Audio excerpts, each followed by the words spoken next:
हमारे समाज के नेता लोग गांडू है, इसने उसको टिकट दी, उसको डरते हैं। हमारे समाज के जो नेता है ये लोग, जिसने पार्टी ने टिकट दी तो पार्टी को डरते हैं, लेकिन जिस समाज ने, जिसके बदन पे कपड़े नहीं है, वैसे समाज ने उसको वोट देकर, जो बहुमूल्य वोट है, उसकी वोट की कोई कीमत नहीं लगा सकता, इतना एक अपना बहुमूल्य वोट देकर उसको अपने समाज का प्रतिनिधित्व करने के लिए विधानसभा में, लोकसभा में, राज्यसभा में और विधिमंडल में भेजा है। लेकिन वो पार्टियों की गुलामी कर रहे हैं, समाज की नहीं। ऐसे गांडू और चाटुकार नेताओं को हम लोग सबक सिखाएंगे कि तू पार्टी से नहीं डरता और समाज से डरेगा। ये बात समाज का दिल, समाज उसके दिमाग में ये डर पैदा करेगा। अगर ऐसा आदिवासी नेता जो अपने आप में घमंड पैदा कर रहा है कि मैं पैसे देकर खरीद लूंगा या मेरे दारू पिलाकर ये पाल लूंगा, ये समाज आज पूरा रास्ते पर उतरा है। इसलिए नहीं उतरा कि तुम्हारी दारू पिएगा, इसलिए नहीं उतरा कि वो पैसे लेकर वोट करेगा, ये इसलिए उतरा है क्योंकि हम इस देश के मालिक हैं और इस देश के मालिक होने का सम्मान और अधिकार हम अब किसी से मांगेंगे नहीं, इसको छीन कर लेंगे।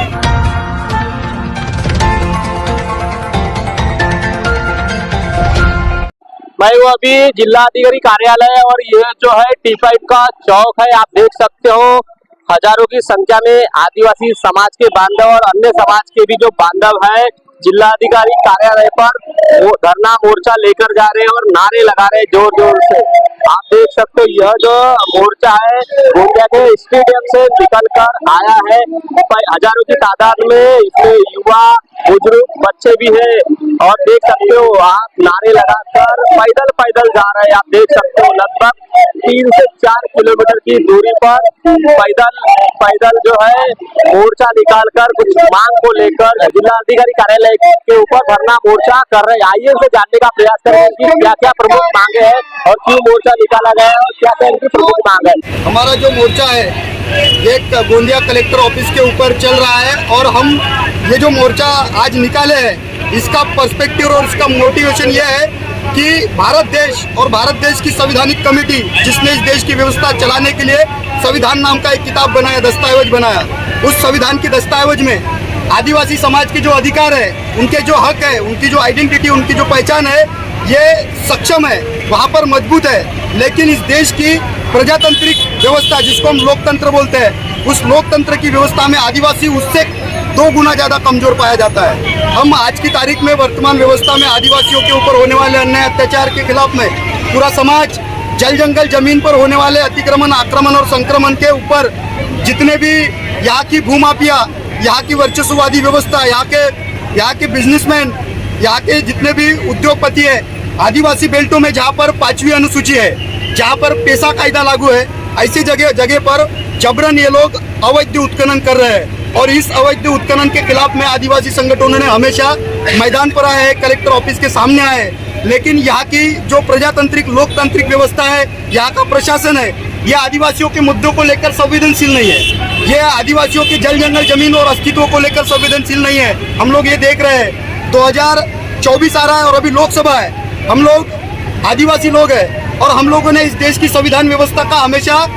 सम्मान किया है। हम आज भी इस आंदोलन के मार्फत संविधान का सम्मान करते हैं और आगे भी करते रहेंगे।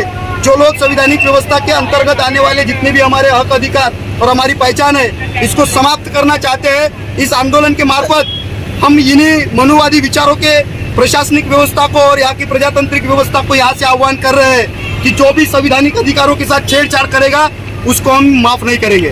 जो आदिवासी समाज का विरोध करेगा या आदिवासी समाज के हक अधिकारों के विरोध में बात करेगा, उसको ये समाज बर्दाश्त नहीं करेगा। हम संविधान को मानने वाले लोग हैं। आने वाले समय में जो इलेक्शन पे भी, चुनाव पे बहिष्कार करना चाहिए क्या? बिल्कुल सर, क्योंकि यहाँ की वर्तमान व्यवस्था ने हमारे जो जल जंगल जमीन के अधिकार है, जिसको हम वन अधिकार अधिनियम बोलते हैं, जिसको हम IFR और CFR बोलते हैं, इसको खत्म करने के लिए, हमारी ग्राम सभाओं की व्यवस्था खत्म करने के लिए इन लोगों ने वन संरक्षण अधिनियम 1980 को अमेंडमेंट करके इन्होंने 2022 में इसका अमेंडमेंट किया और उसमें हमारे आदिवासियों के जितने भी राइट्स है, निस्तार के अधिकार है, इसको कोलैप्स करने की बात की है। इन्होंने 5वीं अनुसूची के अंतर्गत आने वाले जितने भी आदिवासियों के अधिकार है, इनको खत्म करने की बात की है।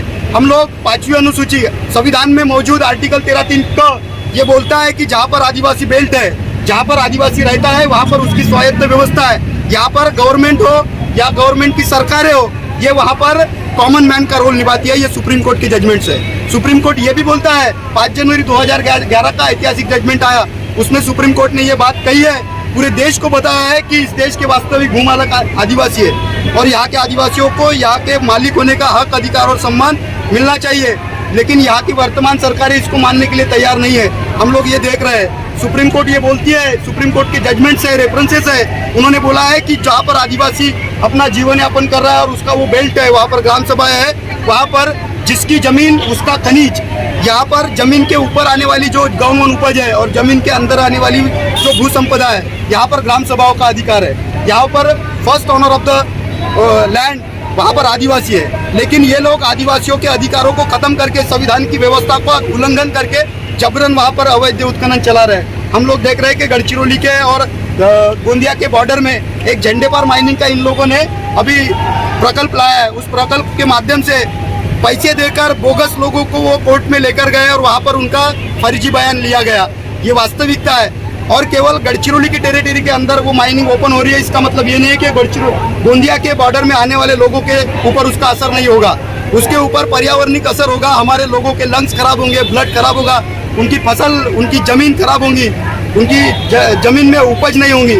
ऐसी व्यवस्था पूरे देश में हो रही है और यहाँ ही नहीं, पूरे देश के हर एक राज्यों में आदिवासियों के साथ अन्याय, अत्याचार और अवहेलना हो रही है। मणिपुर के आप हत्याकांड को देखो, आदिवासी महिलाओं को नंगा घुमाया गया। आप लोग छत्तीसगढ़ चले जाओ, हसदेव के जंगलों को काटा गया, केवल आदिवासी समाज ने उसका विरोध किया। आदिवासी समाज सरकार का विरोध नहीं करता है। आदिवासी समाज जल जंगल जमीन के ऊपर होने वाले अन्याय अत्याचार के खिलाफ में बात करता है। तो ये सरकार हम लोगों को कभी नक्सलवादी बोलती है, कभी हम लोगों को भड़काऊ भाषण देते हैं, ऐसा हम लोगों को बोलती है, तो कभी हम लोगों को रोकने की कोशिश करते हैं। आज के आंदोलन में भी जो लोग आने वाले थे, इनको भी प्रशासनिक व्यवस्था ने दबाव डालकर हमारे लोगों को रोकने की कोशिश की है और कम से कम 75% आदिवासियों को गोंदिया जिले तक इस आंदोलन में पहुंचने नहीं दिया। ये वास्तविकता है। हम लोग आने वाले समय में जो लोकसभा और विधानसभा है महाराष्ट्र की, यहाँ से हम लोग आह्वान कर रहे हैं पूरे प्रजातांत्रिक व्यवस्था को, वर्तमान सरकार को, कि आदिवासियों के हक अधिकारों के प्रति अगर तुम लोग संवेदनशील नहीं हुए तो ये हम लोग आपके ऊपर जो कार्रवाई करनी है, सामाजिक समाज ये निर्णय लेगा। गोंदिया जिले में आदिवासी समाज दिख रहा है पर कुछ नेता लोग हैं वो दिख रहे हैं, इसके लिए क्या बोलेंगे? नेता, हमारे समाज के नेता लोग गांडू है। ये लोग पार्टियों जिसने उसको टिकट दी उसको डरते हैं। हमारे समाज के जो नेता है, ये लोग जिसने पार्टी ने टिकट दी तो पार्टी को डरते हैं, लेकिन जिस समाज ने, जिसके बदन पे कपड़े नहीं है, वैसे समाज ने उसको वोट देकर, जो बहुमूल्य वोट है, उसकी वोट की कोई कीमत नहीं लगा सकता, इतना एक अपना बहुमूल्य वोट देकर उसको अपने समाज का प्रतिनिधित्व करने के लिए विधानसभा में, लोकसभा में, राज्यसभा में और विधिमंडल में भेजा है। लेकिन वो पार्टियों की गुलामी कर रहे हैं, समाज की नहीं। ऐसे गांडू और चाटुकार नेताओं को हम लोग सबक सिखाएंगे कि तू पार्टी से नहीं डरता और समाज से डरेगा। ये बात समाज उसके दिमाग में ये डर पैदा करेगा। अगर ऐसा आदिवासी नेता जो अपने आप में घमंड पैदा कर रहा है कि मैं पैसे देकर खरीद लूंगा या मेरे दारू पिलाकर ये पाल लूंगा, ये समाज आज पूरा रास्ते पर उतरा है।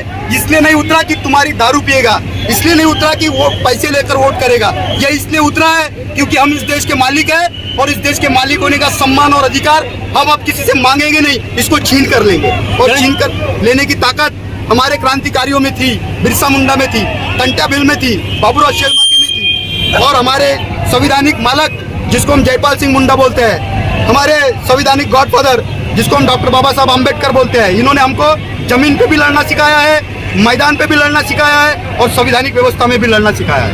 दर्शकों बने रहे इसकी खबर देखने के लिए। मैं मीडिया गोंदिया।